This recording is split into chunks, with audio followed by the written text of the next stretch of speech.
हे बघ केदार, तू नाकारलास म्हणून हे रक्ताचं नातं तुटणार नाहीये. हे सगळं तुझंच आहे रे बाळा. मला काहीही नकोय. बस बस ये.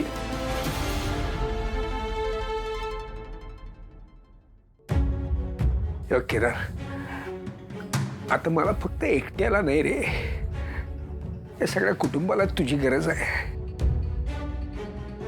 तुला सांगतो कौशिकी आता एकटीनेच कुटुंब आणि कंपनी दोन्ही जबाबदाऱ्या सांभाळते.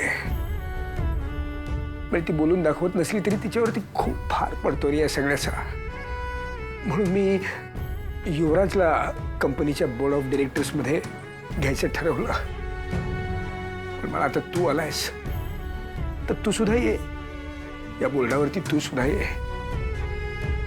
म्हणजे युवराज कंपनीची जबाबदारी कितपत सांभाळेल मला माहित नाही, पण तू आलास तर कौशिकीला तेवढी तुझी मदत होईल.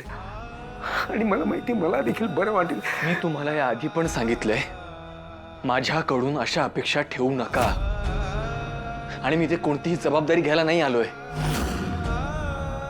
मी इथे आलोय कारण कशासाठी आलायस? कशासाठी आलायस तू इथे? मला माहिती आहे तू तुझ्या तू बोलला नाहीस तरी मला माहिती आहे तू इथे कशासाठी आलायस ते.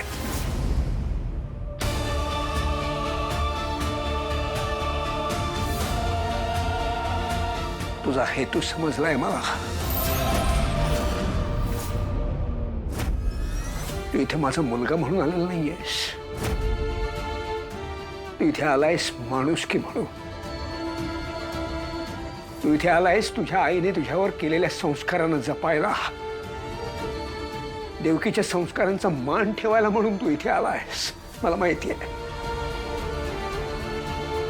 कौशिकीने माझ्या जीवाची तुझ्याकडे भीक मागितली म्हणून तू इथे आलायस. तारिणीने तुझी समजूत काढली म्हणून तू इथे आलायस. मला माहिती आहे. अरे पण केदार, तुझ्या इथे येण्याने माझ्या मनावरचं केवढं मोठं ओझं हलकं झालंय तुला माहित नाहीये. माझी आता फक्त एकच इच्छा आहे, शेवटची. मी तारिणीकडे सुद्धा बोलून दाखवले. तुझ्या तोंडून फक्त मला एकदा बाबा अशी हाक ऐकायची.